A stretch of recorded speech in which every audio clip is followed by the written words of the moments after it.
and I've counted this, Mm-hmm. 23 seconds from our front door to Central Park. Wow. So when you have 23 seconds to Central Park and you're surrounded by art, retail, Yeah. and you're surrounded by great gastronomy, why would you want to go somewhere Doesn't get any better, right? Exactly. Welcome to the Luxury Travel Innovators podcast. I'm your host, Adam Deflorian, founder and CEO of ACDS. Let's take off.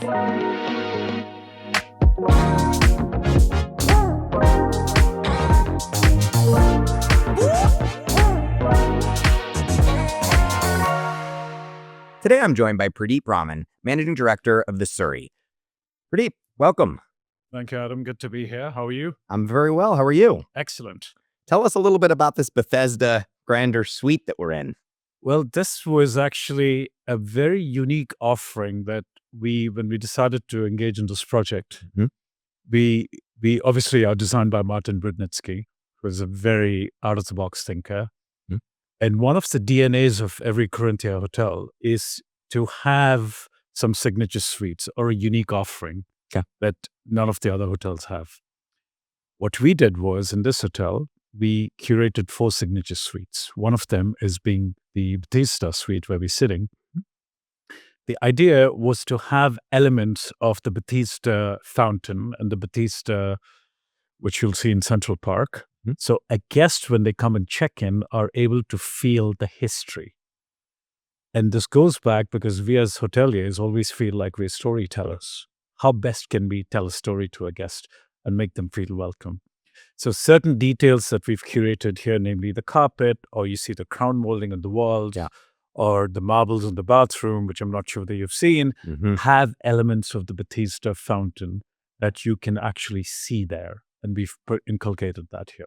Amazing. And what are the other 3 signatures? So we've got what's called the Pine Bank Suite, Yeah. which also has named after the famous Pine Bank Bridge.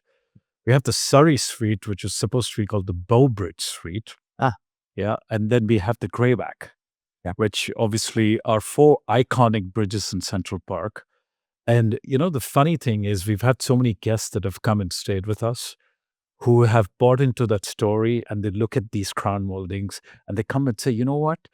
After I stayed here, I went to that bridge and there's so many similarities to the bridge. So it makes us feel really good that we did our homework, we Yeah. did our research. Martin did an incredible job. And here it is. Telling a great story to our guests. Incredible. So how many years in the making was this renovation? It took us about 4.5 years since the asset was purchased by our owners, the Rubin brothers, Mhm. who are based in London, but I'd call them global citizens because they're all over the world due to business interest, very diversified. But then the Corinthia came into play in April of 2021. So it's a brand new hotel for all practical purposes, and the ownership group is brand new. So we acquired the asset in December of 2020. Yeah. And then we started working with Martin for the hotel. We worked with 2 designers. Okay. So we worked with Martin Brudnitsky for the hotel and public spaces. And we worked with Michele Bonan to work on Casa Tua, who are Got it. F&B partners, which also makes this hotel all the more unique. Yeah. So it took us roughly about 4.5 years, and Okay. we opened in October of 2024. What made you guys partner with Casa Tua? Why is it a good fit? It's very unique. So It's a great question because Casa Tua was never in New York. Yeah. And the Corinthia was never in New York. So what better way of getting 2 iconic brands together for the very first time? And I remember during pre-opening talking to a lot of press and media, and they wanted me to describe this project in 2 words. And I said, it's easy. We'll be positive disruptors. In the positive way is that we would give, and as you know, New York, there's so many neighborhoods. Yeah. And the beauty of the city is it's so effervescent and vibrant that every neighborhood has its own story to tell. totally. It has its own culture and own excitement. And we wanted to curate this project so we get neighbors from Brooklyn or from FIDI or Financial District, as we call it here, and across the west side to come over to the east side to this iconic neighborhood. Yeah. And what we've done is in the 15 months we've been here, we've become the talk of town. It's very hard to get into Casa Tua. Okay. And Casa Tour, what we also saw is the guests that are loyal to Casa Tour Mm-hmm. travel the world, and they're very loyal to Casa Tour in Aspen, in Miami. Right. They've been to the one in Paris as well, in another hotel. It's made it a lot more exciting because a lot of these guests are New York based. Yep. And what better way than bringing them here and saying, hey, we're here, we are in your neighborhood. Yeah. So they were able to amplify our story and really make it a lot easier for us. And I have to tell you, Adam, it's been an incredible partnership, and great. it just becomes stronger and stronger. Great. And you have the membership component as well, right? We do indeed, yes. Okay. So the way we've designed this hotel is on the second floor, we built a membership club. We have over 630 members. Oh, okay. There are different price points and different entry levels for the members. What we worked on with Casa Tour is creating a sense of value. Okay. So how long do we scale, and what is the value add that we can give these guests? So it's been great. Great. What would you say is the perfect guest, so to speak, that would stay here at the Surrey? You mentioned, right, that New York is such an incredible city because every neighborhood has its own personality. And of course, maybe you have business in a particular neighborhood, therefore you want to stay as close to that as possible. But outside of that, if you're just coming, let's say an international guest, right, to New York City, what's the sort of, the perfect guest profile that this hotel that would stay here at the Surrey? It's a great question. Look, it's very diversified because let's take a step back and think about the location that we are in. We're in the Upper East Side. Yep. What makes the Upper East Side so unique and special is it is a storied neighborhood. Yep. With so many different offerings. I would say we're surrounded by this amazing art galleries, museums, great gastronomy. And I would say after perhaps the Mayfair in London, which I compare the Upper East Side to a lot. Yeah, that's good. The best of the best, or the creme de la creme when it comes to retail. So the profile of our guests that we have, obviously we have guests that come from different walks of life, different diversities. And they are art connoisseurs who engage in a lot of art activations, like they go to the Sotheby's a lot, and it becomes like a pilgrimage, in my opinion, because you come here, you go to the Guggenheim, you go to the Frick, Sotheby's open down the street, we ride across the Gagosian Gallery, right? And the other unique thing with Gagosian is his kapamasa. So if you get tired of walking a lot, go and indulge in some sushi, right? And then you could actually go to really good restaurants. The restaurant scene is really happening in the Upper East Side. Okay.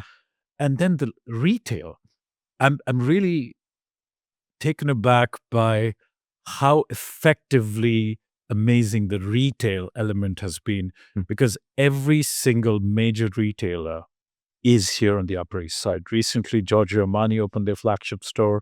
Diptyque opened across the hotel. Caroline Herrera opened. So everybody that you want with a global traveler who appreciates luxury, who has a fine taste in the finer things in life, they find it in the Upper East Side. And I feel, given our location, not to forget, and I've counted this, 23 seconds from our front door to Central Park. Wow. So when you have 23 seconds to Central Park and you're surrounded by art, retail, and you're surrounded by great gastronomy, why would you want to go somewhere Doesn't get any better, right? Exactly. Yeah, that's great. So how did you find your way here to the Surrey? What's your background? How much time do you have? As much as you need. So, look, I would say I've been blessed and very fortunate to have worked with some incredible brands. I started my career with Ritz-Carlton Hotels. I was very inspired by a gentleman called Horst Schulze. All I needed to hear him speak once, and I said, okay, this is what I want to do in my life. Then after working with Ritz-Carlton, working with the Peninsula Hotels for over a decade across different properties in the United States and in Hong Kong and sometime in Shanghai as well. And then also working for the Montage Hotels and Resorts following that. And then I worked in Las Vegas for a couple of years for Steve Wynn. launched a brand in the Hamptons called the Topping Rose House. And then obviously led the iconic Baccarat Hotels and Resorts here in New York. And then I made my way to the Surrey. Okay. What attracted me to the Surrey was it gave a sense of place, Mhm. because in all the years that I've worked across the globe Mhm. and met so many amazing individuals, what the Surrey gave me as I progressed in my career was a sense of place because of the neighborhood. Mm-hmm. It's hands down, the neighbors here have realized are so invested in your success. And it is an iconic neighborhood because you have third generation New Yorkers here.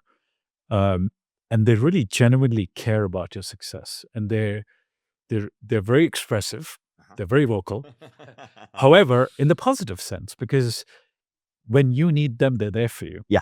And right from day one, with me joining this company in doing a study of this asset and everything that surrounds us on Mhm. the Upper East Side, it was very clear to me that we were not just a hotel. We needed to completely entrench ourselves in the neighborhood. And we needed to represent this neighborhood and be part of the community. So we've done a lot of curated things. But for me, having been with big brands and bigger Yeah. hotels, what appealed to me was also the Corinthia's unwavering passion for being very humane and Mhm. being very humble. One of our brand positioning statements with the Corinthia hotels is Grand Boutique. Okay. So to me, that was very attractive because when you talk about luxury boutique, you're not just you're talking about scale, because boutiques to me is all about personal touches, personalization. It's about interactivity with your guests, with your staff, with the community, and building loyalty. Mm-hmm. And as a matter of fact, we have we are very proud to say this, that all our colleagues in this hotel embody a saying where we say that you come as a guest, you leave as a friend, and you return as family. Yeah. And that is proof is in the pudding, because we have over a 23% repeat guest ratio in the first year of operations. That's how Phenomenal. well we've, I count my blessings. So Yeah. I think it's been great. That's great. What was it that got you into hospitality? You said Ritz-Carlton and you said, or Schulte. What got you into it? Like what inspired you? And then what keeps you in it every day? Because it's not easy. It's not easy, but it's fun. Yeah. It's, I wake up every day thinking, how can I make the next day better? Okay. And the beauty of what we do, Adam, is that you are working with people. We are a people's business, first and foremost. Mhm. Yes, bottom line is important, numbers important. But at the end of the day, what excites me, to your question, is that I get to come and meet staff. I get to interact with them. I get to hear their stories. I get to meet guests. And and these guests have become friends over time. Uh-huh. And it's like you're welcoming friends. And, we talk about this a lot, is when people come to your home, you open the door and you're so genuinely excited to see them. Yeah. You embrace them, you hug them, you give them their favorite food. Right. There are some curated amenities. It's not scripted. And to me, I'm kind of beating around the bush, but to me, that's what luxury is about, right? Yeah. It's about how do I make you feel? Uh-huh. It's not scripted. Yeah, I could have the Right. best chandeliers or the best chinaware or, the best of everything. But if I don't make you feel like you're the most important person in that room, Yeah. then me as a hotelier, I've failed. Mhm. And I think that's what excites me coming into work every day, waking up and thinking, how can we actually curate or create excellence today? Yeah. And what can we do differently?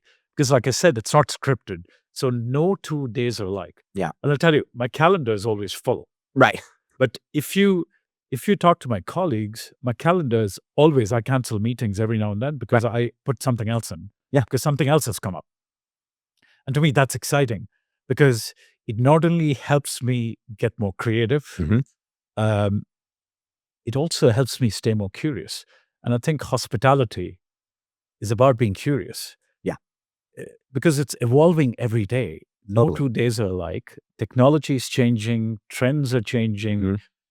people's expectations are changing. So what does that mean for us as hoteliers and hospitality providers is we need to adapt and change with time. Yeah. You've heard of the chameleon, right? Of The course. animal. Yeah. So we are like chameleons. We have to change color, Yeah. adapt, and we have to be ready. Yeah. And if you think about it, right, luxury is different to every single person. And you can only do that, to your point, at a smaller scale. Yeah. And so that's what gives you such a special opportunity to do that here, right? Is that luxury to me is different than it is to you, is different than it is to everybody in this room, right? So how do you personalize that experience? Because like, you mentioned the chandeliers and the stellar asset.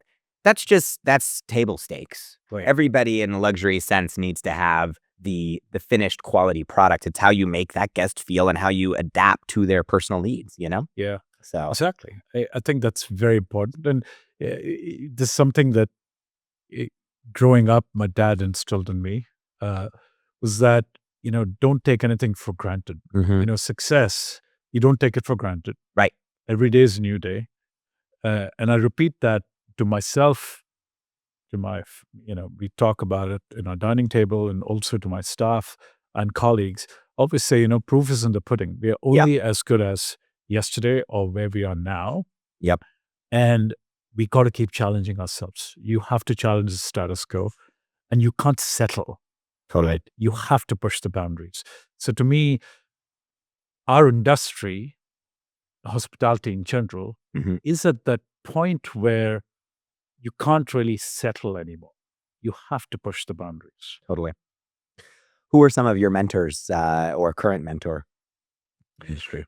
Again, very fortunate to have worked with some incredible hoteliers. I'd say the biggest mentor for me has been my late father, Okay. who I lost last year, who instilled some amazing values of humility, of staying humble and staying grounded, not taking success for granted. But I've also worked with the likes of Horst Schulze, Mhm. Alan Fursman, Yep. with Montage, and a few others like Steve Wynn was incredible. Yeah. With his drive for perfection, Yeah. business, and not taking anything.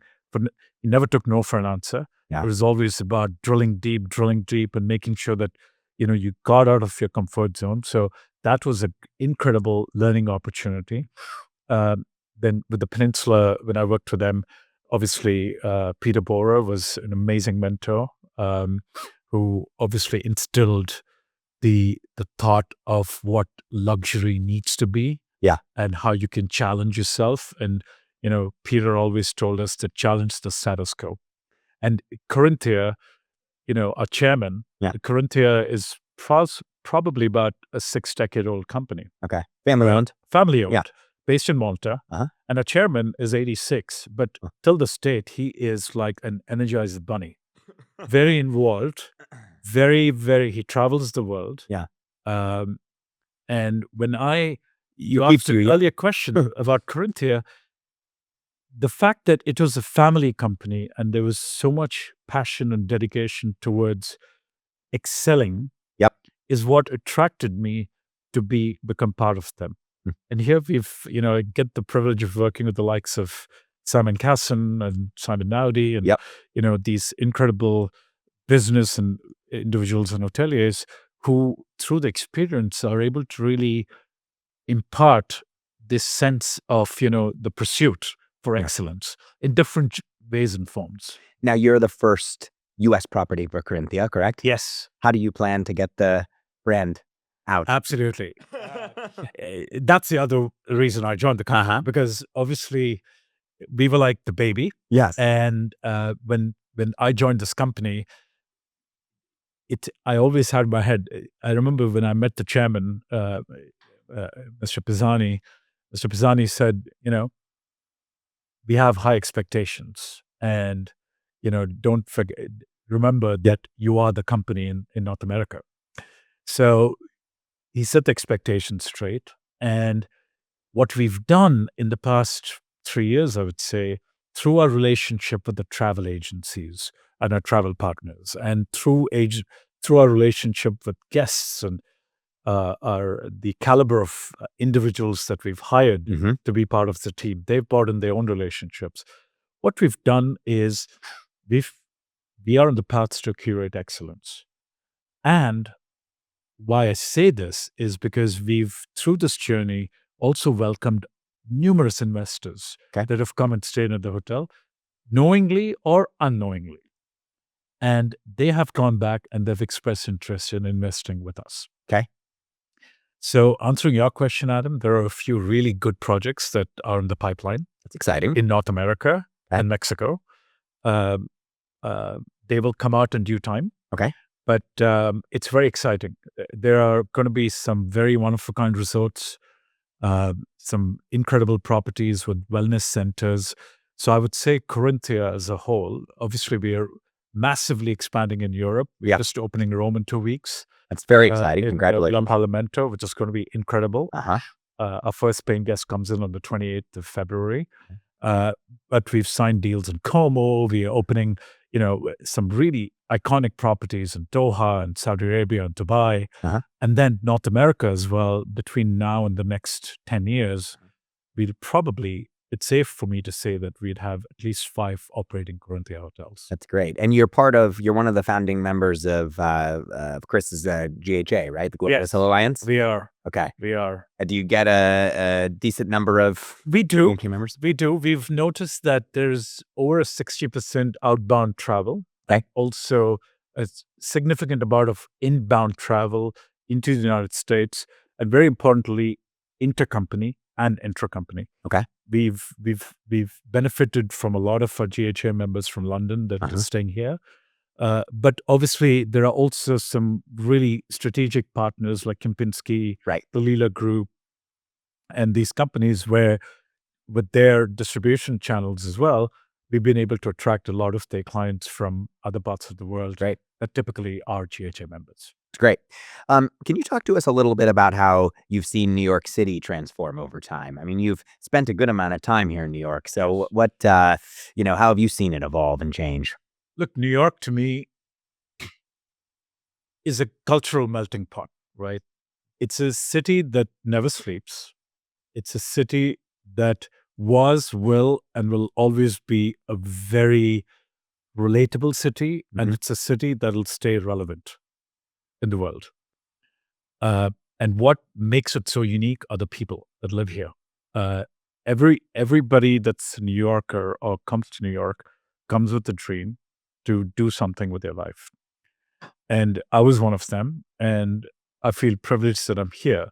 And the reason I say that is also because this drive and the passion amongst these people is the fuel that engines or, drives more business opportunities, be it cultural centers, gastronomy, the number of restaurants that are opening. I mean, I have to tell you, I'm so proud being a person of Indian origin. Mhm.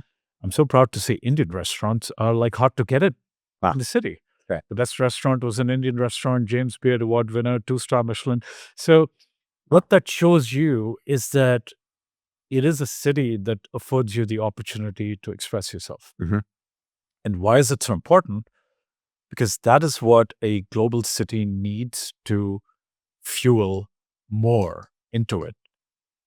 So I feel like New York has, over the time, yes, perhaps the COVID was a little bit of a blip like any Yeah. other city in the world, but New Yorkers rallied and we came back strong. Yeah. Came back, businesses opened up, public transportation has been there, the retail, Mhm. most of the key areas, retail is back to 100% occupancy. Yeah. Residential sales are also doing fairly well. And very importantly, as a businessman, businesses are also opening, Mhm. and it has not deterred investors from investing in the city and investing in hotels. Yeah. Look, we opened after the pandemic, Totally. and there are a lot of other businessmen who've come in, they've invested, and it continues to thrive. So, as somebody who's on and off lived in New York for about 15 years now, Mhm. I see that the trends keep evolving. Yeah. And all that is because the people that are here keep challenging the status quo. and they keep helping the city build and drive. You mentioned earlier, travel advisors being such an important part of the business, right? How do you establish relationships with advisors, and how important is the advisor community here to the Surrey? Very important. Because as I had said earlier, we are storytellers as hoteliers. Travel advisors, in my opinion, are partners who amplify our message to their clients. And their clients are our clients. So it is very crucial for us to not just collaborate with them, but continuously engage with them on different levels. Like, we entertain our travel advisors a lot. We do a lot of site inspections. The idea is not to just wine and dine them, but it's to instill confidence and trust in our brand and our product, so they feel comfortable enough. Because, as you know, there's so many choices and there's so many establishments around. Yeah. So we always ask ourselves, what separates us from somebody else? And we need the travel advisors to understand that. Maintaining close and effective relationship and consistently communicating with them on any and all updates that are happening, or meeting with them face to face, networking with them, and also participating in events for them. Yeah. There's so many travel advisors that I know of who started off again as business associates, but they've become really dear friends, where Yeah. we go to each other's homes, or their kids' birthdays. I've been to some of them. Or, we've traveled to cities outside of New York, or in some cases outside of the United States, to go to somebody who's had something very significant happen in their life. So over time, they become very close friends. But again, as I mentioned, proof is in the pudding. We have to consistently ensure that we make them look like rock stars in front of their clients. Yes. So they have that element of trust in us, just as we have trust in them. Yeah, and I think that it's interesting, right? With the evolution in technology and AI and everything that's going on, it seems like the travel advisor business just keeps increasing. Absolutely. It is.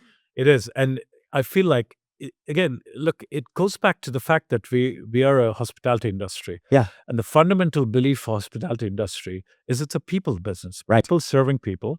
Machines are great. AI is fantastic. But at the end of the day, it will never, ever take the place of a human being. Totally. Right? So you have to engage with your clients. You have to engage with your travel partner, because it's about the emotional connection, Yeah. setting that relationship where they trust you and they know that we are going to take care of the discerning clients. So they look good and they don't lose face, and nor do we. Yeah. So you're right. Technology is very strong these days, and there's a lot happening. But in my opinion, the business of travel advisors is never going to deplete. It's only going to get stronger and stronger. Yeah, I totally agree. Outside of that, in terms of technology, how do you guys leverage new technologies here at Corinthia, and specifically the Surrey? We've taken a very specific approach on that. We've kept it very quiet. Okay. Technology is not about being loud and pretentious. It needs to blend into our ethos and our model of what we're doing and how we're doing it. So all our colleagues in the hotel have also been extensively trained on a few different buckets, right? I like to call them buckets, because you're looking at guest data collection, you're looking at guest communication, you're looking at internal communications, you're looking at glitches. How do you reduce glitches, or engineering and things like that? So we have put together certain technological elements that cater to these specific needs, that does not hamper a colleague's ability to converse or communicate with the guest. Yeah. I hope I'm being Makes clear. perfect sense. Yeah, the way I summarize it, right, is it is behind the scenes, facilitating a better overall guest experience, but with a human still in the front row. Absolutely. Right. Yeah. So and that's what I always say, like the best use of all of these new technologies, whether it be through AI or personalization or CRM, CDP technology, is being able to better personalize the guest experience, but not take away the human to human touch. Right. In luxury. Absolutely. Yes. Yeah, no, that makes perfect sense. As far as your leadership principles here with your team, how do you? Somebody said it really well. I think it might have been Brian Gohlbrands actually, and Win, I think does such a great job. Who's on the podcast, and it's not about training people; it's about people development. Yes. How do you develop people? How do you lead, and what's your approach to that? Yeah, Brian's a great guy. We worked together for many years. I figured. But look, when you are dealing with personalities, no two personalities are alike. Everybody's different.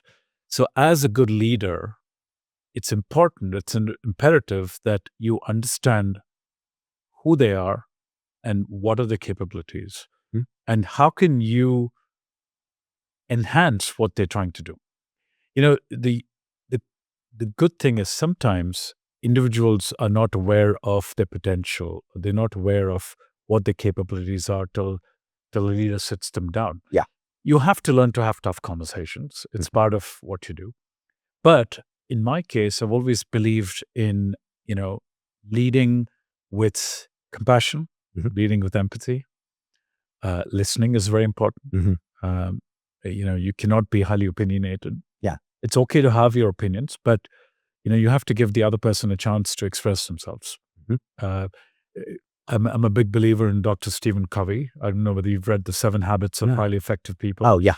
So I always was very passionate about habit number 2, right? Habit number 2 was being proactive, but 3 was, I believe it was seek to understand before being understood.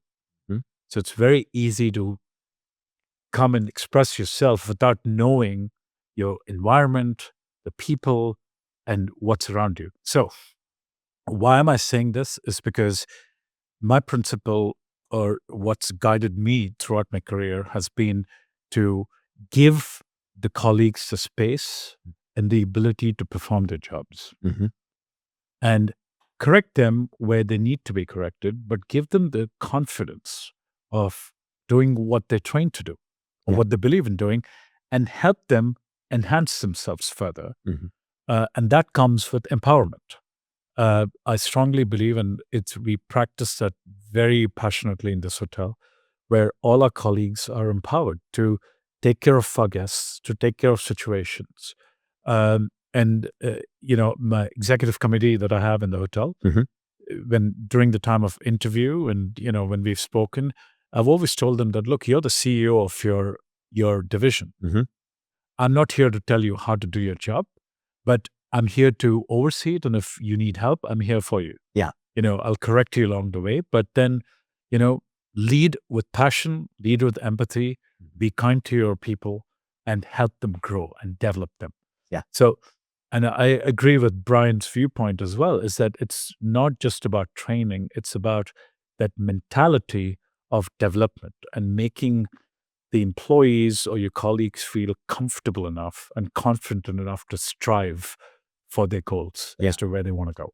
Totally. Yeah. And it's the incredible what that can achieve, right? Like you look at Win and, I think it was out of the 10,000 plus employees. 12,000. But 12,000 employees, close to 20% day one employees.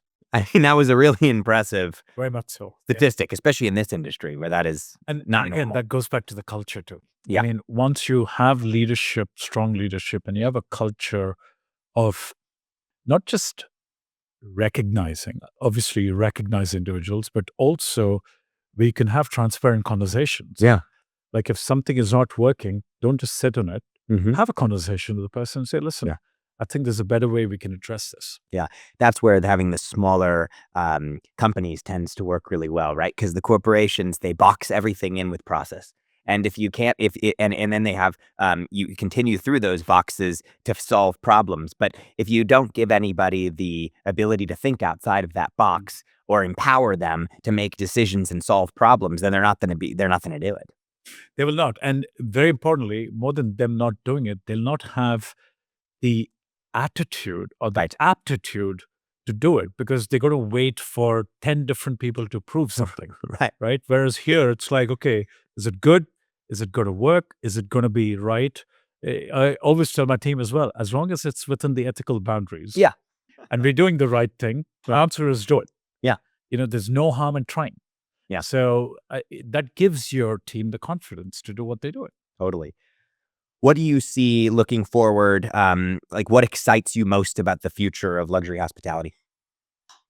There's so many things that excites me about it.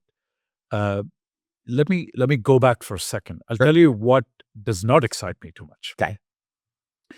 Which I feel like a few years ago, I'm dating back even say 20 years ago. Yeah. Hospitality and luxury was about, I think the journey was the center point. Yep. These days, or it was about, you take air travel or travel, for example. Mhm. Let's take that as an example, or even hotels. You had glamour and the charisma where people were all dressed for the occasion. Yeah. Right? It's like you're going to an award ceremony. Uh-huh. There was that eagerness and anticipation that I'm going to this ultra luxury hotel or I'm going to this unique place. I have to look the part. I have to dress because it's the sentiment. Uh-huh. Same thing with travel. It was grandeur and, there was this element of style and sophistication. I feel like that has taken a little bit of a backseat Mhm. where it's more like, individuals coming to hotels or even flying or going to these places where for them, the important thing is speed and I'd say even like yield management Yeah. because you're trying to make profit at a faster pace as opposed to toning it down a bit and appreciating what's around you and appreciating the environment that you are in. Because it takes a lot of time and effort to curate that, Mhm. right? Like, Totally. example, we're sitting at the Batista here. Yeah. It is a story. Mhm. And it's important that we tell you the story.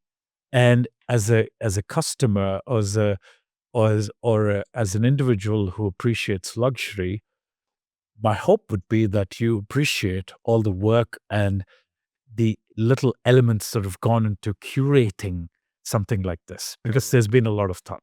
Totally. So that I feel could be better. Okay. I feel like, it's there, but there's also been a little bit of a backseat on that. Mhm. But what excites me a lot is about the innovation, the creativity. There's still hotels, there are cruise liners that are catering to these ultra high net worth individuals, just like we are here Yep. in the Upper East Side, where we are able to actually be cultural ambassadors. Mhm. We're able to engage in these meaningful collaborations with some exceptional brands Mhm. and tell the story and really strengthen the story and position it to our clients who appreciate that. Yeah. And in a way, we are actually big as a storyteller. We are making their experience of not just checking into a hotel, Mhm. sleeping in a room, going to a spa or going to a restaurant, but we're giving them more than that. We're giving them a cultural explosion of thought where they come and see art galleries. And I'll tell you, in this hotel, for example, Mhm. what excites me a lot is we've invested a lot of time, research, and effort into our art activation. Uh-huh. So you walk into this hotel, I feel so proud when a guest walks in and says, Pradeep, I saw the Alex Katz right there at the door, and I have Alex Katz at home. You go to our guest rooms, we have some amazing artwork from Jansen Stegner, which adorn all our hotel walls. We made an effort with our designers and as a group with Visto Gallery who we commissioned to do artwork to invest and focus on New York-based artists because we wanted to tell the story. So it gives us as an opportunity to tell our guests that same story, saying, let us show you what we have here. Yeah. So I feel like there are a lot of organizations that are investing in those indelible moments where a guest feels the sense of belonging. Like I said earlier when we started our conversation, to me, luxury is not about the chandelier that I have. It's about how I make you feel. So if I make you feel happy and you're going to come back to me because you're happy and you're going to bring your guests over, Mhm. I'm the happiest person there. I love it. I love it. And last, what's next for the Surrey? I'm sure you have full of inspiration. What else do you have planned? Well, we still have a long way to go Mhm. in the sense that, uh, uh, like I said, do not take success for granted is Yep. my mantra. Uh, we've done incredibly well with investing in technology, investing in great colleagues, Mhm. and doing a lot of highly curated things.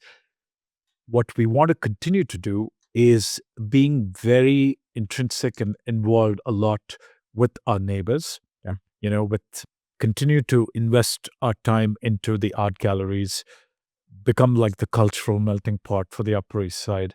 And where I really wanted to go is the Surrey or Corinthia Hotel needs to be the Upper East Side. Mhm. Um, i- i- it's not just a hotel on the Upper East Side. When anybody talks about the Upper East Side, our pursuit is for them to say, you know what, I know the Upper East Side. They have the Surrey, Mhm.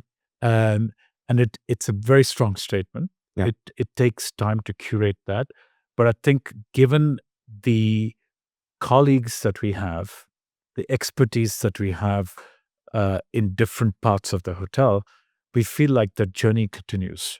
Because through that, obviously, we want to continue to innovate. We want to continue to collaborate with like minded brand partners and offer our guest tastemakers something unique Mhm. uh, that they might not find in any other hotel, so to Yeah. say. Amazing. So the journey continues. The journey continues.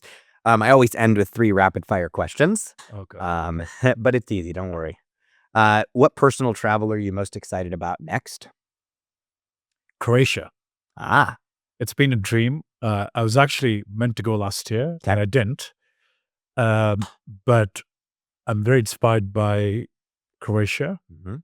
not just because they have a good football team, um, the soccer. Yeah. I call it football, but Mm. uh, obviously Dubrovnik has been a must-go place. Uh-huh. And over time, I've gotten to know this couple that owns this incredible resort Oh, wow. with a private vineyard called Meningeti in Croatia. And I really want to go and visit them and pick grapes for them. Sounds incredible. Yeah, so that's on my bucket list. I love it. Yeah. You kind of answered this, funny enough, earlier, but the show is all about innovation and moving forward. So for a moment, I like to step back and look at the past because the past shapes the future. What do you miss about the glamorous days of travel? Oh, uh, Which you might have already did. said. but see, just going back to that, I feel like travel needs to be an experience. Mhm. It should not be. I know we're all so busy, Yeah. and we all want to be at a certain place yesterday. Hmm. But when it comes to travel, I would say take a step back and enjoy it. Yeah. Go to the lounge, you go to the restaurant, Yeah. have a good martini, Yeah. document it, take photos, right? Yeah. Put it in a journal and pay attention to the details. Some things that some of these world's best airlines are doing, it's just absolutely outstanding. Yeah. You fly an A380, there's a bar on the plane, Yeah. go and enjoy the bar. Yeah. Have a Bloody Mary or do something, but enjoy it. Uh-huh. And I would say travel and hospitality are so intertwined. It's all about excitement. It's all about being on stage. Yeah. Right. So make it so powerful and impactful that somebody sees you traveling and they want to travel. Love it. Right. And I feel like um, travel needs to, the journey Hmm. needs to be the centerpiece. It should not be about Totally. getting somewhere quickly and, again, cost cutting Yeah. and, looking at travel from what gets me the cheapest ticket. Hmm. It's okay to spend, but spend where there's value creation, where's value addition, and appreciate what the travel provider is trying to do to make you feel extra special. Totally. Yeah. Time and value. And value in the sense that it's not about cost. We're not talking about cost. We're talking about the value you get for what you're buying, right? Not cutting things away, not taking things away, but making the experience more robust. And people are willing to pay for that. Absolutely. And, You know? and I'd also like to add surprise and delight, Yes. right? I mean, surprise your guests. And Yeah. I'll tell you one thing I'll never forget. And I travel a lot. Mhm. I'm a very seasoned traveler. There was a particular airline. Am I allowed to name airlines? Sure. So I flew Austrian Airlines. Mhm. I'd never flown Austrian before. And I was flying from Vienna to New York City. Okay. On my way from Brussels. One of the best experiences I had there was because in the seats where I was sitting, they had a chef who was going to every seat, not just taking orders, but walking around with a tray and offering hors d'oeuvres. Wow. I found that incredibly great. I mean, that's like glamorous days of I travel. felt like you I have know? to take a picture with you, Yeah. chef. And I did that I because love it. you don't see that often. Yep. That somebody is walking around with the tray and with canapes and, and they're talking to you about the food that they've curated for you. Which Amazing. to me was the question that you asked, what about glamour? What about travel? Yeah, it's great. I love it. And last, what innovation in travel doesn't exist today that you think should, and it doesn't have to be technology, it could be anything? Again, as somebody who travels a lot, I would say we have to make traveling easier. And I'll be very specific. Mhm. If you're traveling, say, from the United States to Europe to another city in Europe or, say, Asia, the number of times you have to do passport checks and ID checks, Yeah. right? Yeah. Gets to be a little bit painful. Yeah. So imagine if, and I always think about this, so I'm glad you asked me this question, but imagine if there was, and I know you said no technology, but this kind of goes towards technology. If there was a way where in your entry zone, Mhm. all your data through your passport or biometrics or whatever Yep. it is, imagine it was a one-stop shop where rather than every time open up your passport, dig into your bag, Yeah. and take out your ID cards, you just started at one place and you just breeze through. Yeah, that'd be nice. Tell your final point, and you focused upon, again, drinking your martini. Or, Yeah. or, enjoying the airport experience rather than say, oh, I got to pick up my passport again Yeah. to go through this entry point. So I feel like that could be something that could be done Absolutely. because it'll ease travel a lot more and make it less stressful. Which is what we all need. Yes. Thank you, Pradeep. Thank you. Appreciate It's it. great talking to you, Adam. Great to Thank you. speak. Thanks for watching this episode of Luxury Travel Innovators. Be sure to hit the subscribe button so you don't miss an episode. See you next time.